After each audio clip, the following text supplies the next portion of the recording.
열왕기하 20장 5절에서 6절까지의 말씀입니다. 다 같이 봉독하도록 하겠습니다. 너는 돌아가서 내 백성의 주권자 히스기야에게 이르기를 왕의 조상 다윗의 하나님 야훼의 말씀이 내가 내 기도를 들었고 내 눈물을 보았노라.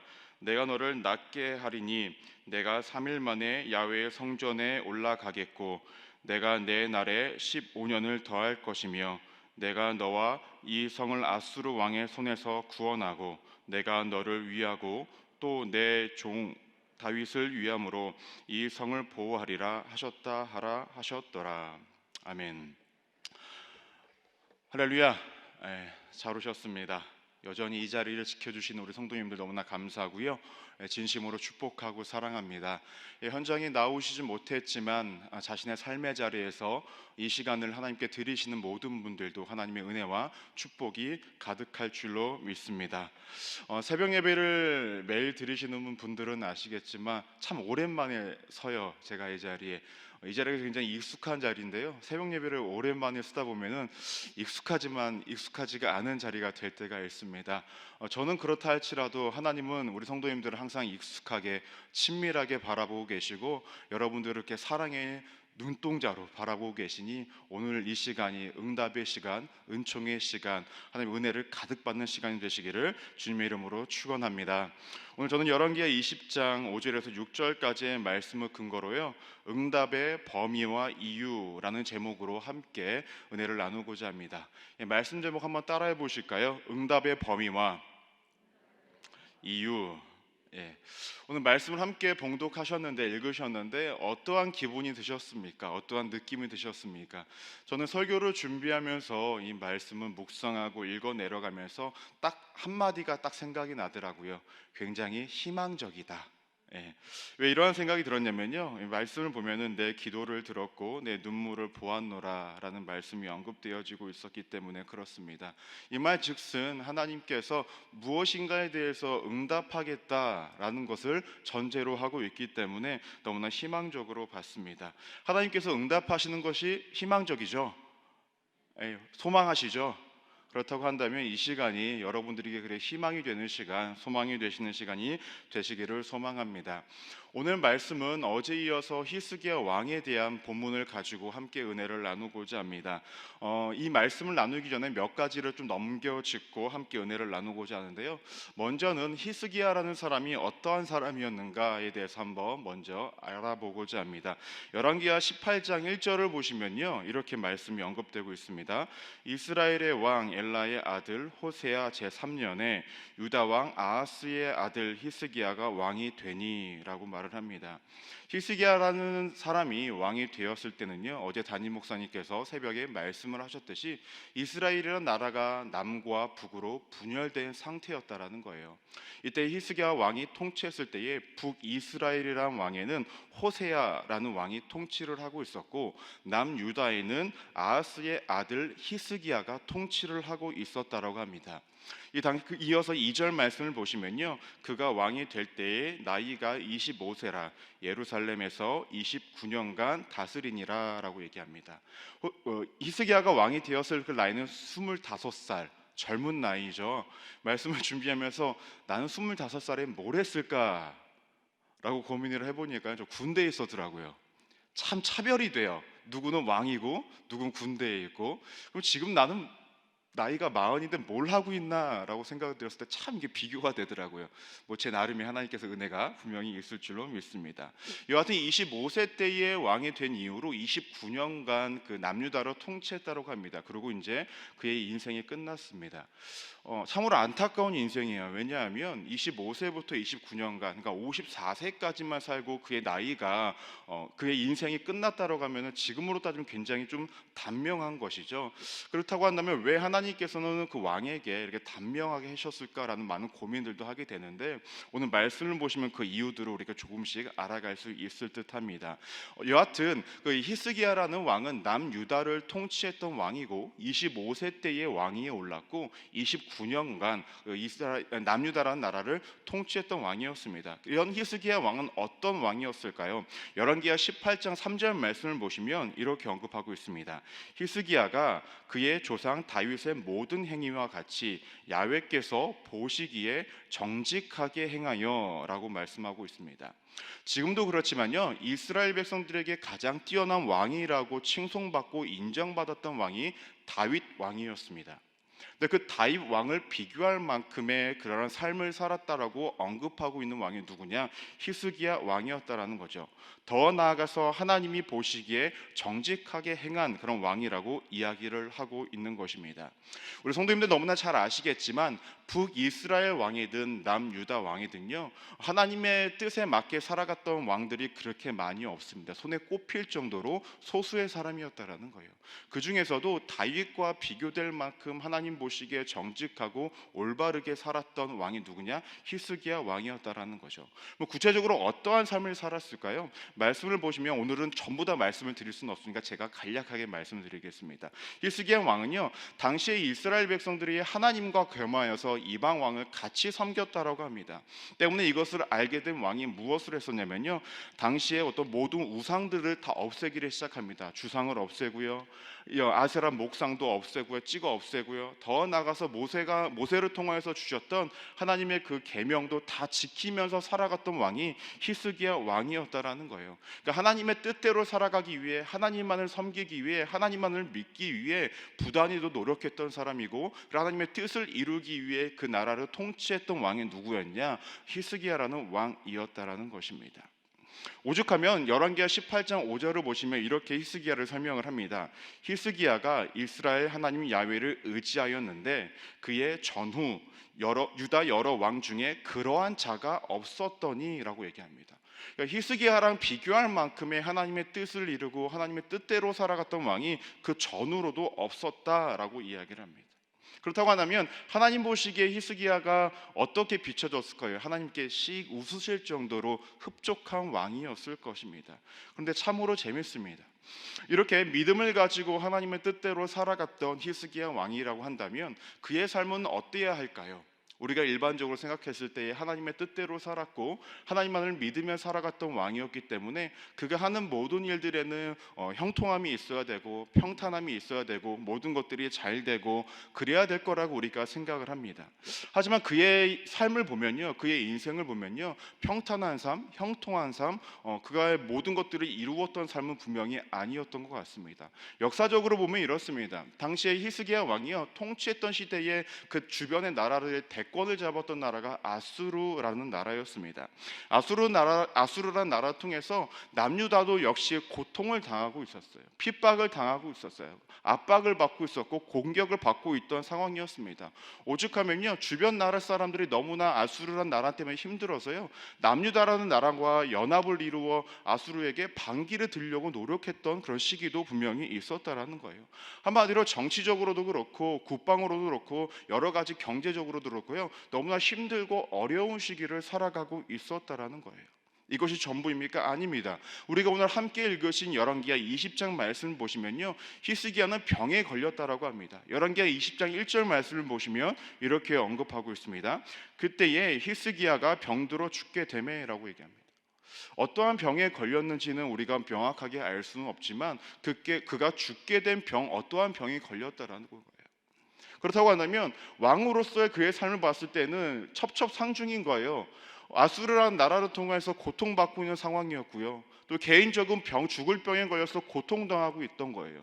하나님을 열심히 믿고 하나님의 뜻대로 살아갔던 왕이고 그의 전후로 그러한 왕이 없었다라고 인정받았던 사람이었는데, 그렇게 신앙을 갖고 있던 사람이었는데 그의 삶을 바라보니까 여러 가지 어려움과 고통과 힘듦만이 가득하였다라는 것입니다. 이러한 삶이 그의 삶 가운데 주어졌음에도 불구하고 히스기야가 선택한 것은 무엇이었을까요? 기도였다라는 거예요. 저는 이런 히스기야 왕이 참으로 대단하다고 느껴졌습니다. 왜냐하면 자신이 할 수 있는 모든 역량을 다 발휘하여서 하나님만을 믿었고 하나님의 뜻을 이루기 위해 애썼는데, 정작 나의 삶 가운데 그렇게 어려움들이 다가온다면 저 같으면 기도는 둘째치고 하나님을 외면하지 않았을까라는 생각도 가지게 되더라고요.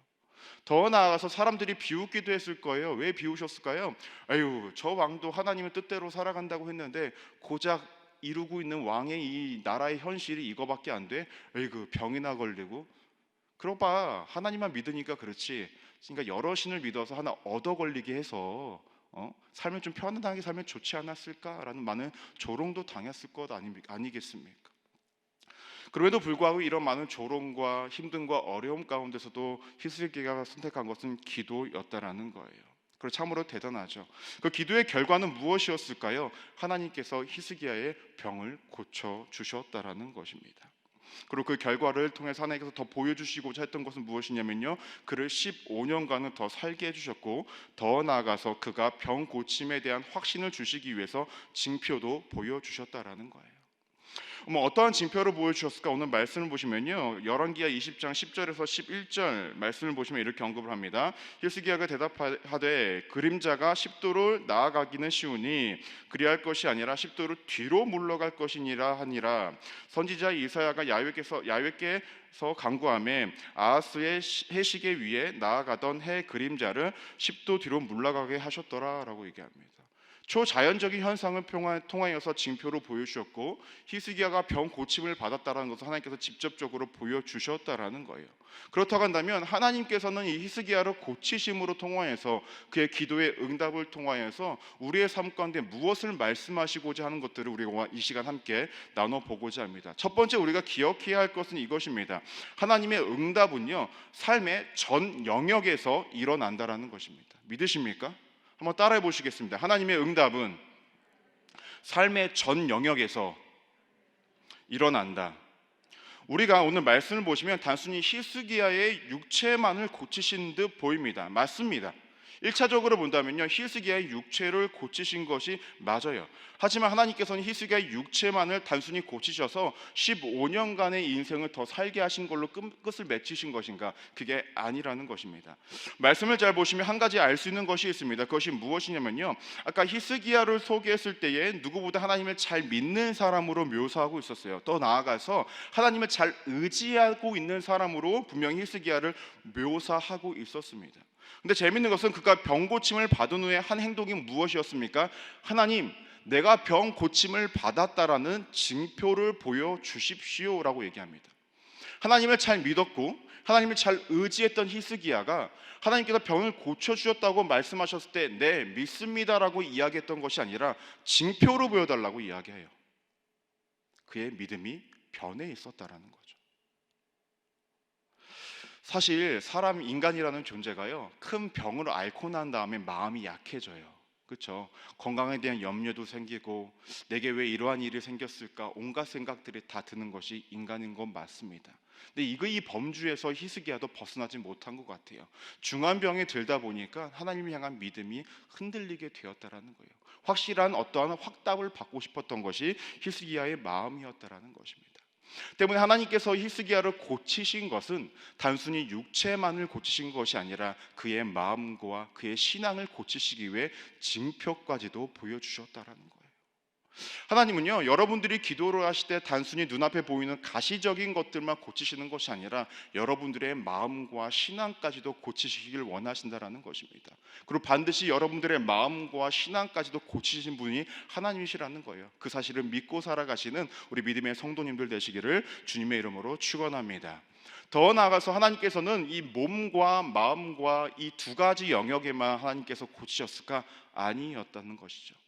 제가 아까도 말씀을 드렸지만 이스라엘 백성들 가운데서 병이 들었다라는 것은 무엇을 의미할까요? 그 사람이 어떠한 죄를 범했다라고 생각을 했습니다. 저 사람이 하나님과의 올바른 관계를 유지하지 못하고 있구나라고 생각을 했다라는 거예요. 그렇다고 한다면 좀 전에 말씀을 드렸듯이 히스기야 왕은 하나님 보시기에 정말로 열심히 믿어왔고 하나님의 뜻대로 살아왔던 왕이었는데 그가 병이 들은 모습을 봤을 때 주변 사람들은 뭐라고 이야기했을까요? 조롱했을 것입니다. 아유, 앞에서 보기만 하나님 믿는 척 했겠구나, 앞에서 보기만 열심인 척 했겠구나 라고 생각을 했을 거예요.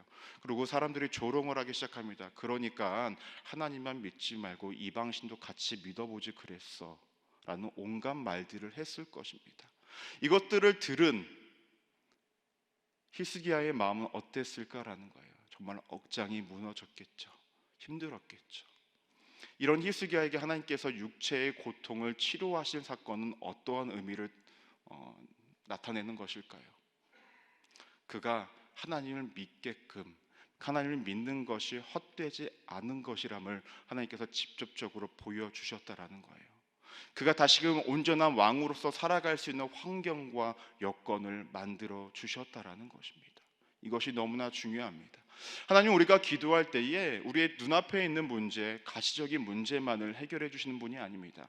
좀 전에 말씀을 드렸듯이 우리의 마음과 우리의 신앙도 고치시고 위로하시고 그렇게 치료하시는 하나님이십니다. 여기서 멈추는 것이 아니십니다. 하나님께서는 우리의 상황과 환경까지도 다 바꾸어 주신다라는 거예요. 그래서 하나님께서 주시는 응답은 어떠한 단편적인 응답으로 끝나는 것이 아니라 우리의 삶의 전 영역을 다 고치시고 치료하시고 바꾸시는 하나님이시라는 것입니다. 하나님은 자신을 믿고 살아가게끔 만들어 주십니다. 자신을 믿고 살아갈 수 있게끔 만들어 주신다라는 거예요. 그것이 하나님의 명예를 위해서도 그렇고 하나님이 우리를 사랑하시기 때문에도 그렇습니다. 그 이유 때문만이라도 우리의 전 영역을 다 바꾸어 주시는 분이 누구시냐? 우리의 하나님이시라는 것입니다. 여러분들은 이 시간 어떠한 마음으로 기도하시고 어떠한 마음으로 나아오셨습니까? 단순히 눈앞에 있는 문제 해결만을 위해 오셨습니까? 걱정하지 마십시오. 눈앞의 문제 해결은 당연히 이루어집니다. 하지만 그것으로만 끝내시는 하나님이 아니시라 우리의 마음과 우리의 삶의 모든 환경까지도 바꾸시고 응답하시는 분이 하나님이시라는 거예요.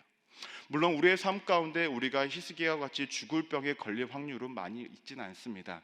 하지만 죽을 것 같은 상황들은 분명히 우리의 삶 가운데 여전히 있다는 것이죠. 그러한 가운데 여러분들은 무엇을 택하시겠습니까? 어떤 상황과 환경이 있다 할지라도 먼저 기도하십시오. 기도를 하시면 응답의 기회가 여러분들에게 분명히 주어집니다. 그 응답은 단순히 눈앞에 있는 가시적인 응답이 아니라 여러분들의 모든 것들을 변화시키시고 모든 것들을 하나님 보시기에 아름답고 합당하게 바꾸어 주시는 하나님의 은혜와 응답이 있다는 그 믿음 가지고 살아가시기를 소망합니다. 그럴 때 하나님이 그렇게 일하실 것이고 하나님이 그렇게 움직이실 것이고 그렇게 하나님께서 동행하실 것입니다. 이러한 응답을 경험하시는 우리 믿음의 성도님들 되시기를 주님의 이름으로 축원합니다. 그런데 참 재밌는 것이 있어요. 우리가 응답받은 다음에요, 그 감동과 감격이요 오래가지 않는다라는 거예요. 그렇죠? 오래 가십니까?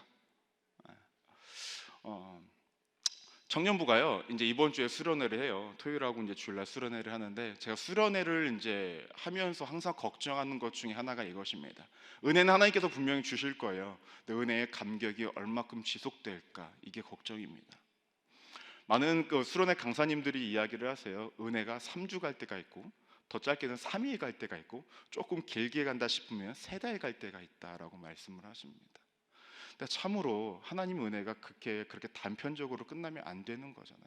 지속돼야 되는 거잖아요. 우리의 응답에 대한 감동도 우리의 마음 가운데 지속돼야 되는데요. 문제가 해결되어지고 삶의 환경이 바뀌고 잘 되다 보면 하나님 하셨는지도 어느 순간부터 우리가 잊고 지낼 때가 굉장히 많이 있다는 거예요. 히스기야라고 달랐을까요? 아니었다라는 것입니다. 히스기야도요 오늘 말씀 끝까지 한번 보시면요 그가 하나님을 의지한 채로 그의 인생을 마무리했던 것이 아니라 정치적으로 봤을 때에 그가 바벨론과의 어떤 손을 잡는 모습을 보입니다. 하나님만을 의지하고 그 나라를 통치하기를 원했던 하나님이 그 원했던 모습과는 달리 바벨론이란 나라를 의지함으로 어떻게 하죠? 나라를 통치해가는 모습을 통하여서 나중에 이스라엘 백성들이 포로로 끌려가게 되는 그 이유와 원인을 제공하는 그런 왕이 되어졌다라는 거예요. 때문에 우리가 여기서 기억해야 할 것이 있습니다. 그것은 무엇이냐면요. 하나님의 응답에는 목적이 있다는 거예요. 따라해 보실까요? 하나님의 응답에는 목적이 있습니다. 하나님께서 히스기야의 병을 고치신 이유가 무엇입니까? 단순히 그의 삶을 고치기 위해서였습니까? 예, 맞습니다. 일반적인 사람이었다고 한다면 그 정도로 끝내실 수도 있었겠죠. 하지만 한 나라의 왕은 하나님께서 기름 부으신 왕이었다라는 거예요.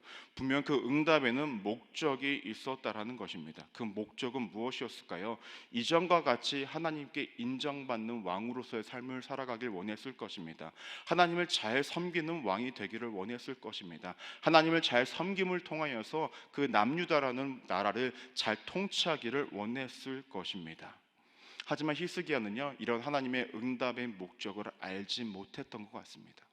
자신의 육체가 고침받고 온전한 삶을 살아가게 되니 하나님이 원하셨던 그러한 모습들은 그의 삶 가운데 지워지기를 시작되었고, 바벨론이란 나라와 연합을 이루어 그 나라를 통치하게 되었고, 그로 인하여서 그 나라가 변질되어지기를 시작했고, 결국에는 바벨론이란 나라에게 나중에 이후에는 침략을 당하게 되어 이스라엘 백성들이 포로로 끌려가게 되는 실마리를 제공한 왕이 되었다라는 거예요.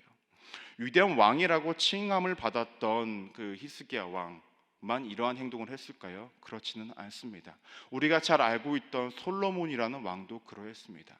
솔로몬이 하나님께 기도를 했죠. 열심히 기도를 하고 그가 열심히 하나님을 섬겼을 때 하나님께서 물어보십니다. 내가 너에게 무엇을 주기를 원하니? 솔로몬이 대답을 하죠. 내게 지혜를 주십시오. 내게 듣는 마음을 주십시오라고 얘기합니다. 하나님께서 이 기도에 응답을 하셨습니다. 그리고 솔로몬은 이 응답의 때에 따라 열심히 그 나라를 통치해 갔습니다. 여러분들도 잘 아시다시피 솔로몬이라는 왕이 통치를 했을 때가 이스라엘 백성들이 가장 많은 영토와 많은 국방과 재력과 경제와 무역과 이런 것들이 잘 이루어진 시기였다라는 거예요. 근데 이럴 때에 하나님께서 꼭 명령하신 한 가지가 있었죠. 이방 여인들과 혼례를 맺지 말라라는 것이었습니다. 하지만 솔로몬의 그 끝의 삶은 어땠습니까? 이방 여인들과의 혼례를 통하여서 결국에는 이스라엘이라는 나라가 분열되어지는 그 원인을 제공한 왕이 그 솔로몬이었다라는 거죠. 하나님은 솔로몬에게도 응답을 주셨을 때 그 응답의 목적이 분명히 있었다라는 거예요. 히스기야에도 있었습니다. 근데 이들의 왕은 그 목적을 깨닫지 못하고 응답을 주신 것에 대해 심취하면서 그의 삶들을 살아왔다라는 것입니다. 우리 성도님들은 어떠하십니까? 하나님께서 응답을 주셨을 때에 그 응답에 대한 감격과 기쁨만 가지고 살아가십니까? 아니면 하나님께서 내게 주신 응답의 목적을 발견하기 위해서 발버둥치고 애쓰며 살아가고 계십니까? 응답을 주신 것에 대한 감격과 감사를 누리는 삶, 그것도 너무나 훌륭합니다. 하지만 거기서 마무리를 맺지 마시기 바랍니다. 하나님께서는 여러분들에게 응답을 주신 목적이 분명히 있고 이유가 있다는 것이죠. 하나님께서 하시는 모든 일들에는 이유가 없는 것들이 없습니다. 목적이 없는 것들이 없습니다. 다 이유가 있고 목적이 있다는 것입니다. 오늘 우리가 이러한 기도를 해보는 것은 어떻겠습니까? 하나님, 내게 응답하여 주십시오. 하나님, 내게 응답만 주지 마시고 응답을 통해 내게 말씀하시고자 하는 것이 무엇인지를 내가 이 시간 깨닫기를 원합니다. 그랬을 때 하나님께서 뭐라 이야기하실까요?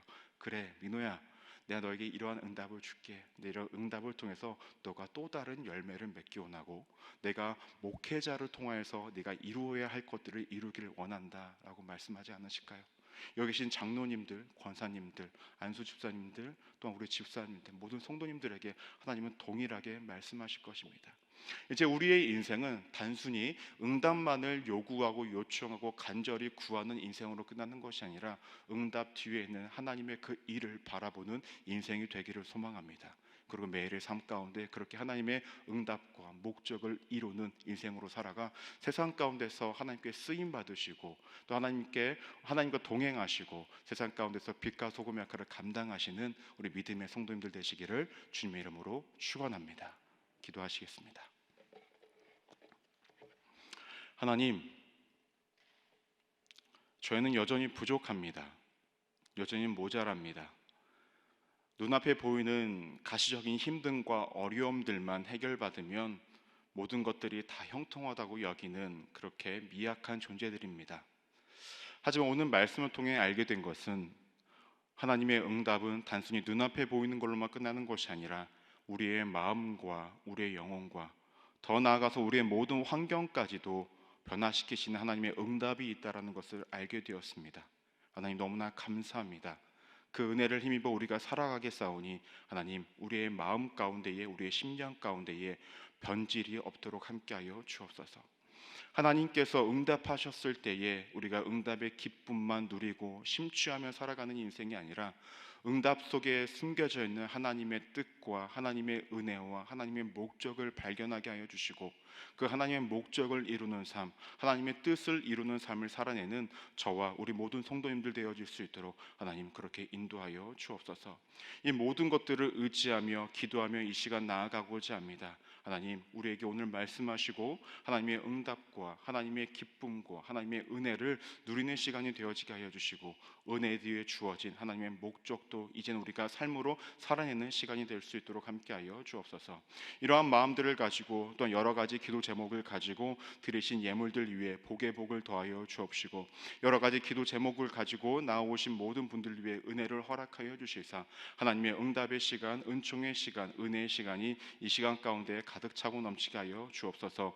드리신 예물 위에 복의 복을 더하여 주시고, 삶의 여건이 넉넉치 않아 하나님 마음을 들이신 분들에게도 동일한 은혜와 축복을 주께서 허락하여 주옵소서. 그렇게 인도하시고 역사하실 하나님께 감사드리며 살아계신 예수 그리스도로 간절히 기도드립니다. 아멘. 주기도문 하시겠습니다. 하늘에 계신 우리 아버지여, 이름이 거룩히 여김을 받으시오며 나라가 임하옵시며 뜻이 하늘에서 이루어진 것 같이 땅에서도 이루어지리라. 오늘날 우리에게 이러한 야식을 주옵시고, 우리가 우리에게 죄 지은 자를 사하여 준 것 같이 우리의 죄를 사하여 주시옵고, 우리를 시험에 들게 하지 마시옵고 다만 악에서 구하시옵소서. 나라와 권세와 영광이 아버지께 영원히 있사옵나이다. 아멘. 이제는 기도하는 시간입니다. 나라와 민족을 위해서 여의도 순복음교회와 이영훈 목사님을 위해서, 또 여의도 순복음 분당교회와 황선우 담임 목사님의 사역을 위해서, 또 성령 충만과 개인 문제 해결을 위해서, 또한 주신 말씀을 생각하시면서 다 같이 주여 세 번 외치시고 간절히 기도하시겠습니다. 주여, 주여, 주여.